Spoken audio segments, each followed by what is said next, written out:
Hello everyone, today I want to talk about raising strong, independent girls, and this one is close to my heart because I have not one, but two girls, and it's really tough, and I wanted to talk about this because I've seen it in the classroom, and now being on the other side of it with my own children, it makes me realize what we're doing to little girls sometimes, and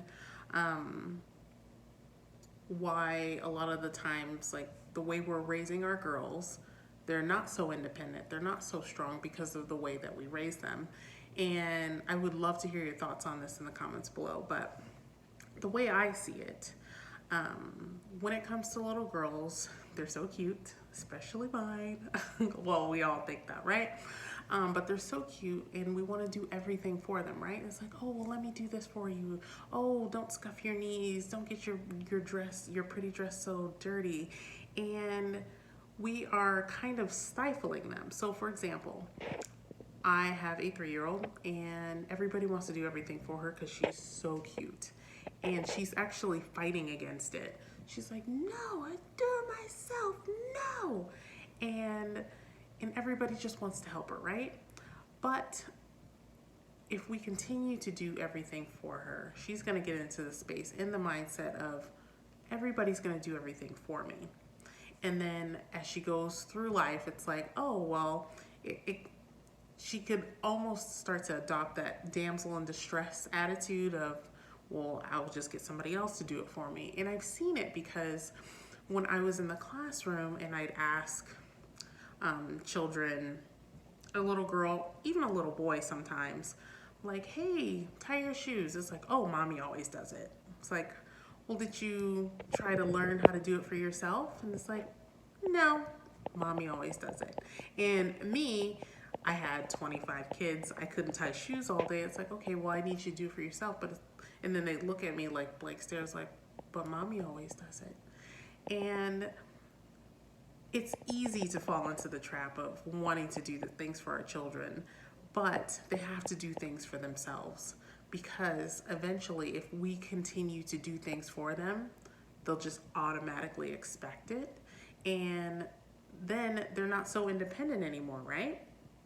One of the things that I'm adopting with my little girls is in a grocery store or something, I let them go an aisle or two over together, and they know the rules, but they need that independence of, like, I can take care of myself, I can do things myself. And I think that's important for, granted I said little girls, but this is for all children really, because as they grow older, they're going to want to explore more on their own. And as parents, this does not feel, first off, this does not feel good as a parent.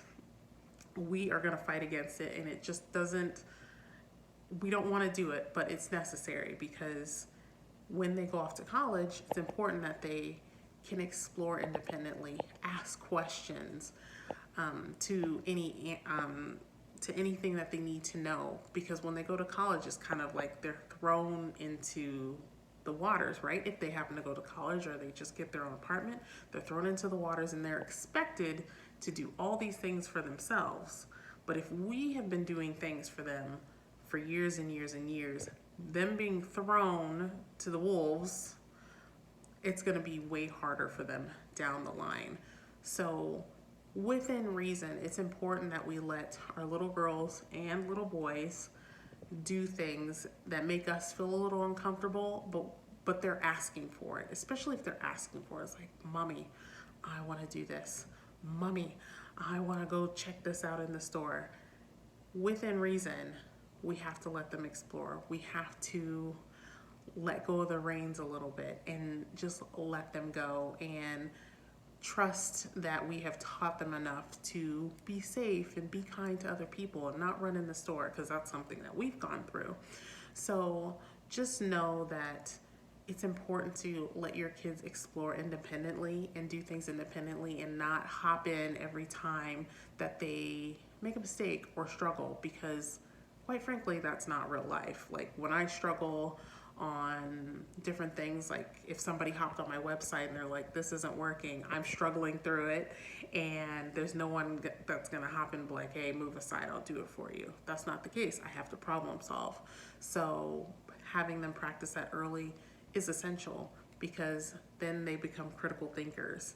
And when my daughters are in the store and they're like, where's mommy? They already know, like, okay, we stick together, we're gonna walk around calmly and find mommy, or whatever. I'm just making things up on the fly. So just know that, just do your best, parent the best way you can, but within reason. Let them explore, let them make decisions for themselves, because I guarantee it will pay off in the long run, especially when they're teenagers and when they're ready to leave the house. So please let me know what your thoughts are in the comments below. I'd love to hear from you, because this might be like kind of a topic, but I think we all need to talk about it because it's what's best for our children. So I hope you're having a great day, and I'll see you tomorrow.